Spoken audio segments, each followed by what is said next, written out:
Good morning ninth class. बेटी last आपका topic क्या था? हमने आपको लास्ट जो करवाया था वो करवाया था what is an ion.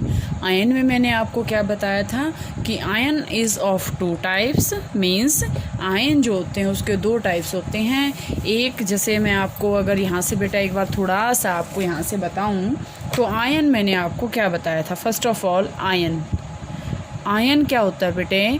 Ion में भी पॉजिटिव चार्ज और नेगेटिव चार्ज्ड स्पेसी,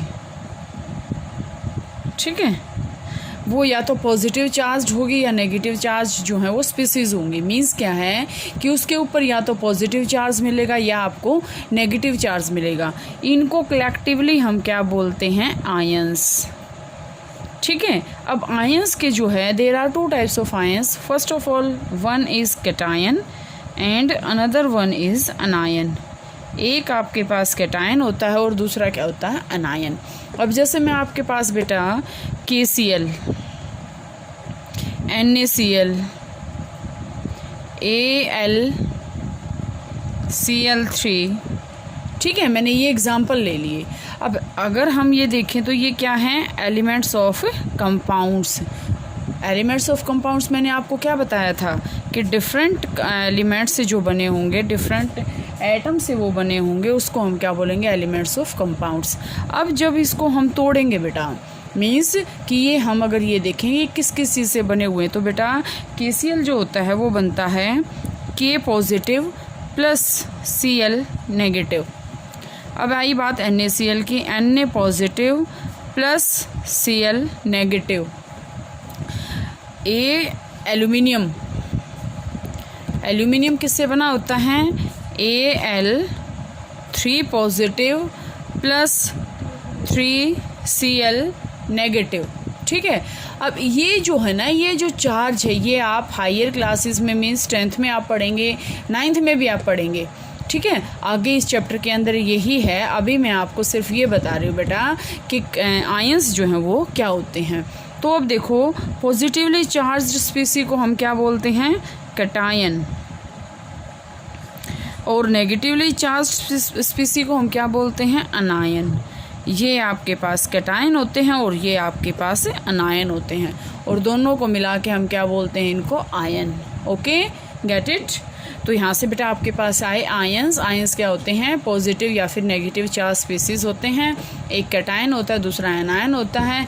जैसे हमने एग्जांपल ले लिया, ये कोई ज़रूरी नहीं आप ये ही लोगे, ठीक है। जैसे मैंने एग्जांपल ले लिया HBr, तो इसके अंदर क्या होगा? H positive plus Br negative, ठीक है। यहाँ से बेटा आपके पास ये आएगा। तो ये क्या होते हैं? आपके पास आयंस होते हैं। ओके, तो बेटा आज हम इसके बारे में थोड़ा सा इसके जो है फार्मूलेज वगैरह कैसे लिखते हैं वो आज हम स्टडी करेंगे। इसमें देखें ध्यान से, राइटिंग केमिकल फार्मूले की जो फार्मूले हैं, केमिकल फार्मूले हैं, उनको जो हम कैसे लिखेंगे। The chemical formula of a compound is a symbolic representation of its composition. कि केमिकल फार्मूले का मतलब क्या होता है कि हम उसमें सिंबल बता देते हैं कि इसके अंदर ये प्रेजेंट है। अब जैसे देखो ये कंपाउंड है, ये अगर हम इसका फार्मूला देखें कैल्शियम ऑक्साइड। अब अगर हम बार बार इसको लिखेंगे तो बहुत बड़ा हो जाएगा। अगर हम इसका एक फार्मूला बना ले कैल्शियम ऑक्साइड, देखो जैसे अभी मैं अगर आपको ये कहूँ कि कैल्शियम ऑक्साइड CaO, ये मैंने बोल दिया, तो बार बार हम कैल्शियम ऑक्साइड लिखें, इससे अच्छा ये है कि हम इसका कोई फार्मूला बना लेते हैं। तो केमिकल फार्मूले बेटा क्या होते हैं? The chemical formula of a compound is a symbolic representation of its composition. The chemical फार्मूले of different compounds can be written easily. For this exercise we need to learn the symbol and combining capacity of the elements. फार्मूले लिखने से पहले बेटे आपको क्या करना पड़ेगा? इससे पहले आपको करना होगा कि इसके सिंबल पता होना चाहिए और किसी भी एलिमेंट की कंबाइनिंग कैपेसिटी जो है वो पता होनी चाहिए, ठीक है। The combining power of an element is known it's valency. अब आपके पास बेटा टॉपिक बहुत अच्छा है, आपके पास आती है वैलेंसी जो है वो क्या होती है। वैलेंसी देखो, वैलेंसी आपके पास होती है बेटा कंबाइनिंग कैपेसिटी। ध्यान से देखना, अच्छे से समझना, बहुत अच्छे टॉपिक्स आएंगे अब आपके पास। Combining capacity of any atom, is called its valency, कि कंबाइनिंग कैपेसिटी है किसी भी एटम की, उसको हम क्या बोलते हैं, वैलेंसी बोलते हैं। ठीक है, अब जैसे मैं अगर आपके पास ये कहूँ बेटा सोडियम के ऊपर एक ही पॉजिटिव चार्ज क्यों आता है, क्योंकि ये इसकी क्या है, वैलेंसी है, सिर्फ ये एक इलेक्ट्रॉन लॉस कर सकता है, बाकी नहीं कर सकता। आगे हम ये स्टडी करेंगे। Valency can be used to find out how the atoms of an element will combine with the atoms of another element to form a chemical compound. Valency हमें क्या बताती है, वैलेंसी से हमें ये पता चलता है कि दूसरे एटम के साथ वो कंबाइन कैसे होगा। The valency of the atom of an element can be thought of as hands or arms of that atom. अब देखो ध्यान से, अगर मैं ये कहूँ मेरे को किसी के साथ हैंडशेक करना है, अब मेरे अगर हाथ ही नहीं है तो मैं हैंडशेक कैसे करूँगी। इट मीन्स क्या है कि वैलेंसी किसी भी एटम की क्या होती है, हाथ या बाजू होती है, बिना बाजू के वो उसके साथ नहीं मिलाएगा। जैसे मेरे को ये कहना है कि मेरे को दोनों हाथ मिलाने हैं, अगर मेरे हाथ ही नहीं है तो मैं मिलाऊंगी कैसे। मीन्स अगर मेरे हाथ हैं तो ही मैं उसकी वैलेंसी को कंप्लीट कर सकती हूँ। मीन्स मेरे अगर हाथ ही नहीं है, मेरे अंदर वैलेंसी ही नहीं है, तो how can we done it. Human beings have 2 arms and an octopus has 8। पता है आपको ह्यूमन बींग्स की कितने हाथ होते हैं, 2 होते हैं, ऑक्टोपस के 8। If one octopus has to catch hold of a few people in such a manner that all the 8 arms of the octopus and both arms of all the humans are locked.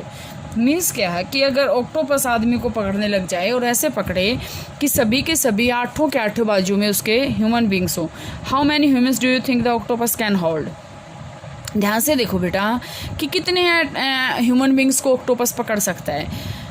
Represent the octopus with O and humans with H. Can you write the formula for this combination? Do you get OH4 as the formula? The subscript H4 indicate the number of humans held by the octopus. अब देखो ध्यान से, अब मैं अगर आपसे ये कहूँ बेटा ऑक्टोपस है, ऑक्टोपस में आपको पता है ऑक्टोपस के 8 जो हैं आर्म्स होती हैं, ठीक है, और ह्यूमन बींग्स की कितनी होती हैं, 2 आर्म्स होती हैं। अब यहाँ से देखो एक आदमी को पकड़ने के लिए उसको कितनी बाजुओं की, कितनी जो हाथों की ज़रूरत होगी, 2 को। अब एक से तो वो पकड़ नहीं सकता, दोनों को ऐसे पकड़ेगा, ठीक है, दोनों से ऐसे पकड़ेगा तो कितने आर्म्स यूज़ होंगे, 4। आदमी पकड़ेगा तो क्या होएगा, 1। तो यहाँ से जो कंपाउंड का फॉर्मूला होएगा वो क्या हो जाएगा, OH4।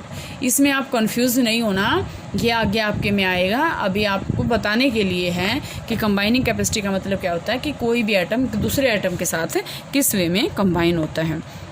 The subscript 4 indicates the number of humans held by the octopus, कि जो 4 है ना, OH4 जो फॉर्मूला आया है, ये इसका मतलब ये है कि ऑक्टोपस ने 4 ह्यूमन बींग्स को पकड़ लिया है। The valencies of some common ions are given in table, we will learn about valency in the next chapter. 4th chapter आपका जो है बेटा उसमें आपके वैलेंसी है। अभी आप यहाँ से ये टेबल आप बनाओगे, यहाँ से याद करोगे। जैसे देखो नंबर 1, एक वैलेंसी होना मतलब सिर्फ एक पॉजिटिव आना, वो होता सोडियम, पोटाशियम, सिल्वर और कॉपर, ठीक है। 2 वैलेंसी होना magnesium, calcium, zinc, iron, copper. 3 valency होना एल्यूमिनियम और आयरन।